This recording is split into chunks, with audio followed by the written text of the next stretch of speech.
Alrighty folks, welcome back to the channel, welcome back to the vlog. We're going to talk about why I believe Dodge is toast and they'll be out of business within the next 3 to 5 years. Nail that intro.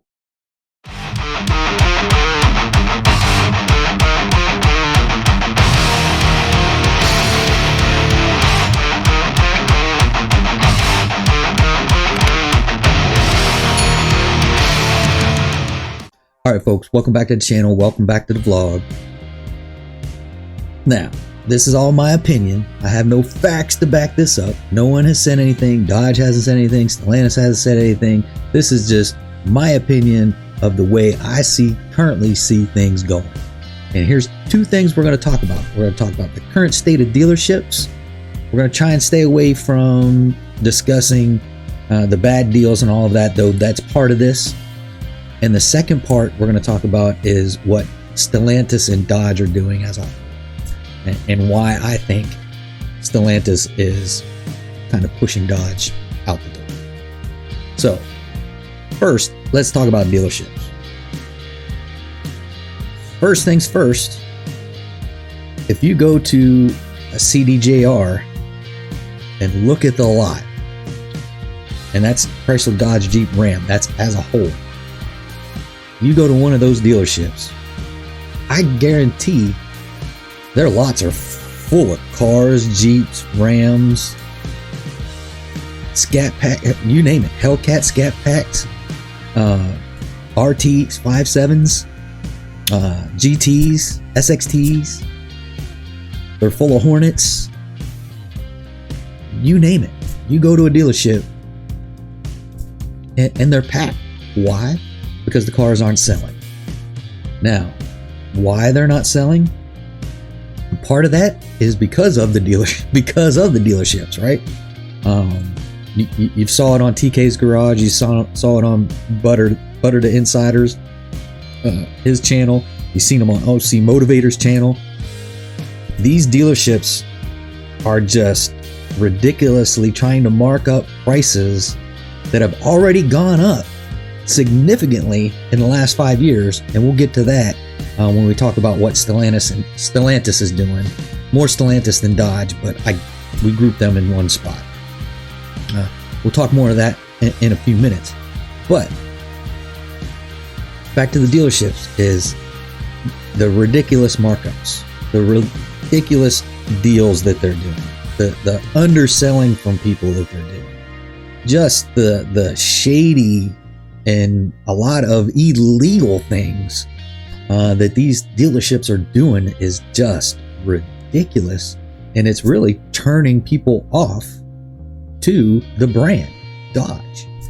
Or I'm going to lump the rest of them, Chrysler, Jeep, and Ram. They're typically clumped together because they're all at the same dealership, and they're all under Stellantis. But I mean, they keep this stuff up, they're gonna have cars on the lot for a long time. There's already cars been on the lot 60, 90, 120 days. Go look at your dealerships. In some of them spots, in some of those dealerships online, they show you how long cars have been sitting on the lot, and they're going to continue to sit just because of the way things are going. It's just fact. So there's one of my reasons I think Dodge is on the way out, is these dealerships are doing some really weird stuff. Their lots are full, and Stellantis and Dodge is doing absolutely nothing about it. So there you go. If they weren't, in my opinion, if they weren't on their way out and they wanted to sell their current crop of vehicles out there, they would be working with the dealerships to try and figure out, how do we lower the prices and how we do it fast, because there's still 2023 cars new sitting on the lots, just because of their pricing. And we'll get to the pricing here in a minute when I talk about Stellantis. But there you go. That's my thoughts on the dealerships that are helping to push Dodge out the door. Now, let's quickly talk about Stellantis. Stellantis, over the past 5 years, has increased their MSRP on all of their vehicles by over 50%. That's a fact. That's a fact.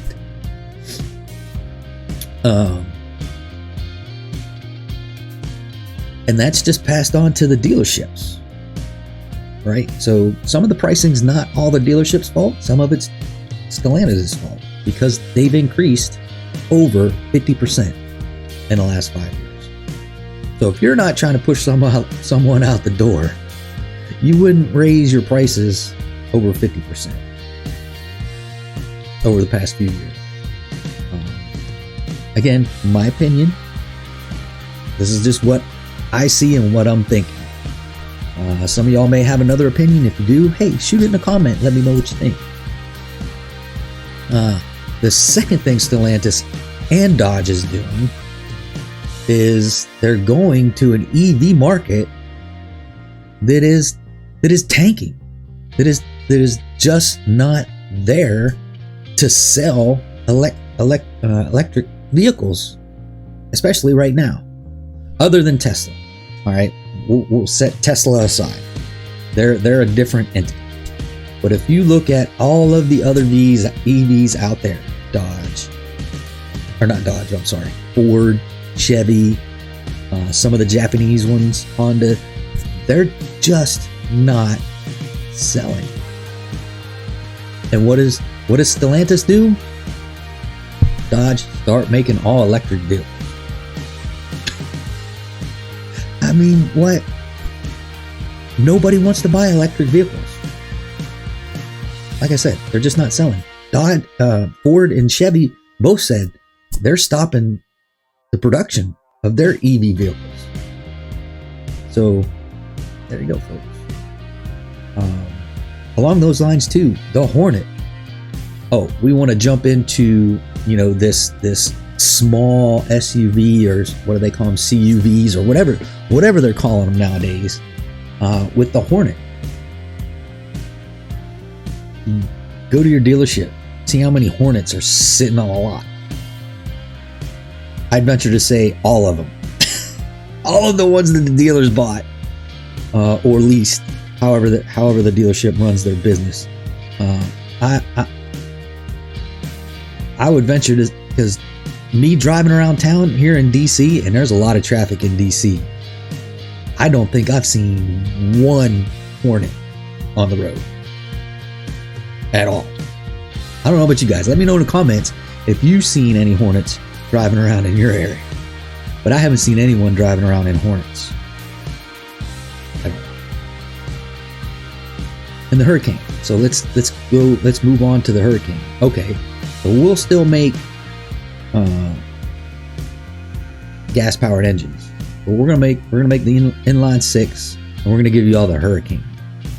Now, I'm not knocking these inline sixes or six cylinders in general. I'm not knocking them. You can make a lot of power with six cylinders. Look at some of the stuff that's out there. I mean, typically, when people talk six cylinders, they go straight to the GTRs, right? So you can make great power with V6s. Don't get me wrong, but we don't want V6s. We've proved to you, Dodge. We've proved to you, Stellantis. We want our V8s. And oh, by the way, we want our V8s at a decent price, not this inflated pricing scheme that you now have.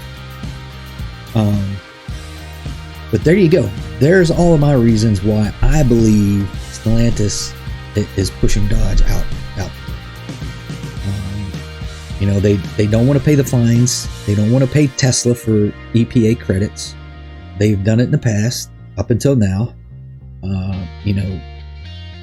From FCA to now Stellantis, they've paid millions, probably at this point coming up towards $1 billion, dollar in both fines and buying credits from other people. Most of those credits come from Tesla, because they have a lot of EPA credits because their stuff is you know, EPA compliant. But yeah, I get it. And Butter the Insider came up with a great plan for you, Dodge. Instead of making 3 or 4 separate V8s, just make one and focus on it. Get it as close to ARP compliant as you can, to where you're not having to pay those big fines, and roll with a single V8, be it the 6.2, the 6.4, or the 5.7. Doesn't matter. Pick one and stick with it. But instead, they decided to go electric, which is tanking in the American market. So there you go, folks. There's my thoughts on Dodge. Why I think they're toast and they're going out the door within the next 3 to 5 years. Tell me what you think in the comments below. Hey, that's going to do it for this one. But if you are stopping in for the first time, please check out the rest of the channel. If you like what's going on with the rest of the channel, do me them few things. Like, subscribe, smash the bell, shoot me a comment, share it on your social media. I'll definitely appreciate it. Shake and Bake will definitely appreciate it, because every red penny from YouTube goes right back into Shake and Bake. That's it for this one, folks. Till next time, adios.